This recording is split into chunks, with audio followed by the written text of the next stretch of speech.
Biadala big and make on you working and make a Adam why or the Oko. You can have when you some color body and they go to take a money. Yeah. Once you go English found, that's all I have English. That's all I can English. Cham. Is she pushing or pushing your or pushing your win? Eh? What the woman might come on to be more it didn't know. Yam need an apple cheech. I need an apple cheech.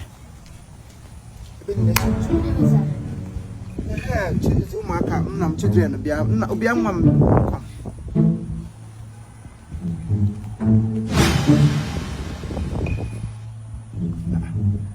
Okay, now check a foundation.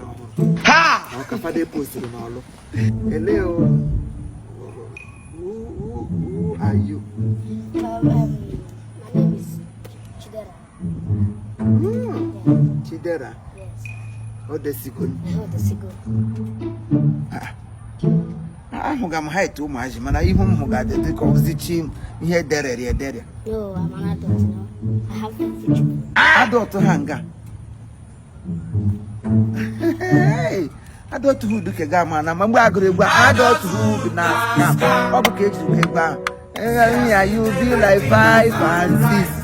You will never look my way. I will never look my way. I dedicate your height.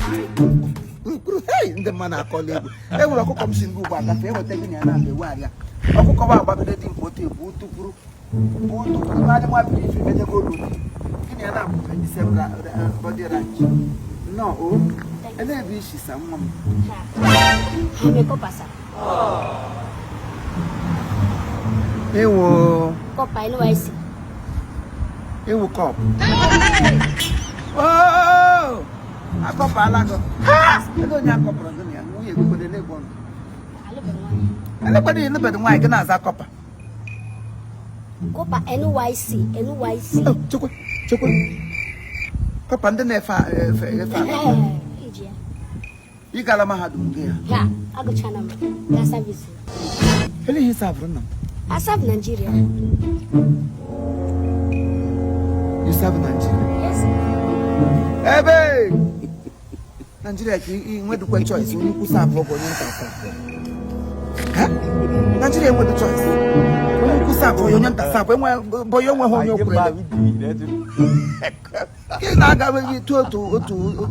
to hear Sap. Anyway, everybody alarm. And then you go around.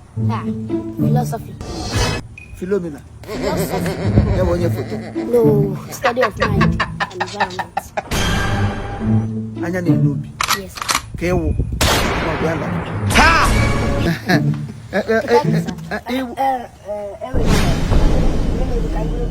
Na bia he nwa. Bia. Temporary example. Sinyego. Go kangaroo goof. Goof. You are a bad boy. Goof. Igbo. You are a bad boy. Nyego goof. Ndị na-atara nna ha ego lekwa ihe ha jiri emepụta na mgbe ị na-aga skuul ele ihe na nna gị ego gịnị School fees, textbooks, and all that things. Textbook, CPC, and tablets. Only to show say English I will stand on. Ngwe ihe na ga m ego yona. Ego goof. Jesus! Ihune nwa amụrụ amụ na nke agbara agbọ. Difference between a child and a pikin. Yes, iwu pikin onye ka ewe a child. A child is always there to make their parents proud. Yeah, right, sir. Man, a pikin is always there to give their parents a headache. How we hear pikin. At his age now, he's a graduate. He has graduated. He has even served. He no more no kapanti ndakona. When you take am ojaku, single go to school. Bola bro go kiza ni moya. Na yima no akalaka mo moya ko di. Akalaka go ni moya. Gaburu na egbe pegi moya ga chiwa mbada. Ebe akalaka go wi moya ewo papa ohia. Iwo ohia afọ. Ela ahia sound keys ohia. Mama igbali ala. Igbali ala. Akwem an example. Hello, the embarrassment the kwani hapo. Which kind of embarrassment is this one? Any man can grow goof. He will do that compare more. No, I'm not a editor. No, I'm a graduate, certified graduate. What are you saying? certified graduate. Yeah, when you're certified. Nigeria, what's up?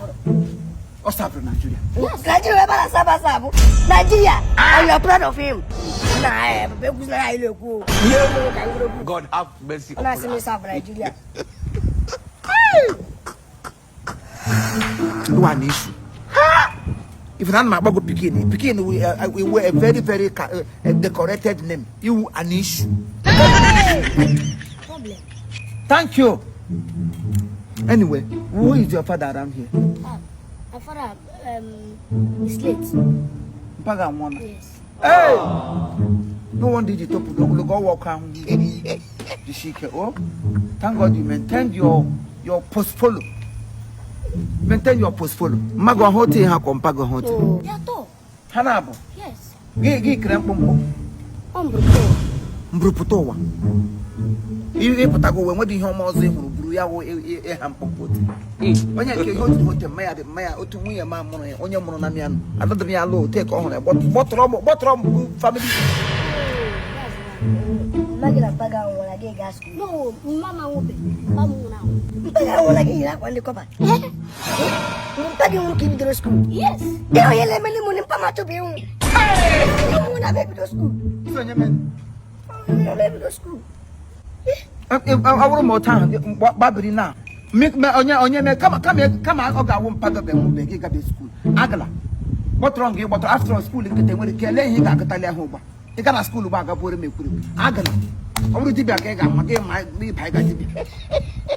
Already back again when then I see her come over to Monaco because I pay one when they were in. These are up a broke from a walk. With dear Monaco.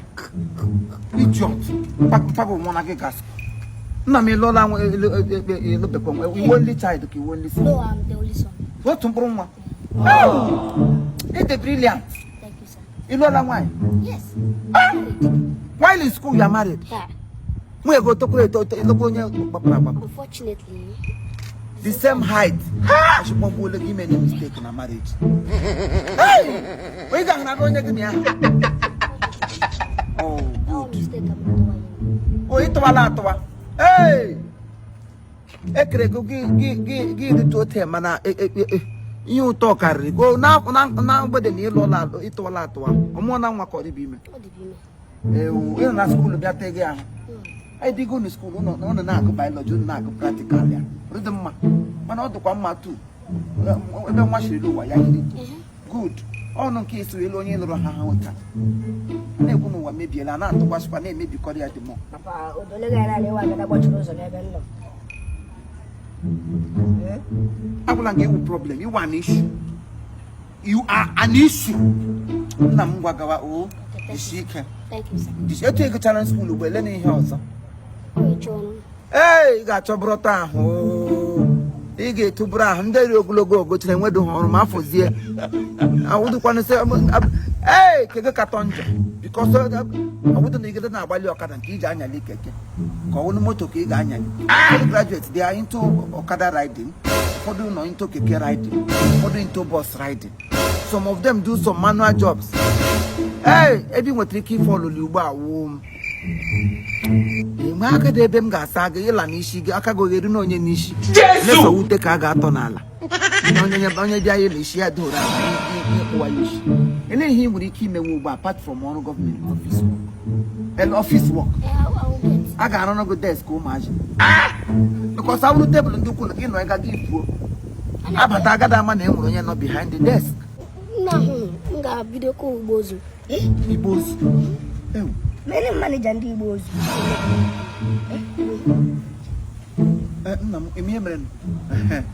I'm done with you. You cannot take your leave. Okay, thank you, sir. Good, oh? Good. Hey! What a choice of business.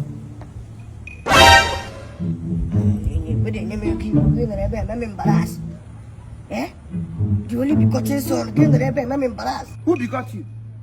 You only be cutting son. When you cut through, element of no incomparison. Begotten goat. Shift ebe singa from umure breeze for go for fogunga. Me and my father wano. Me and my father wano. Oh, your father, I can never be your father. The chemistry between two of us is yet to unfold. And by the time it's unfolded, you will understand where you belong.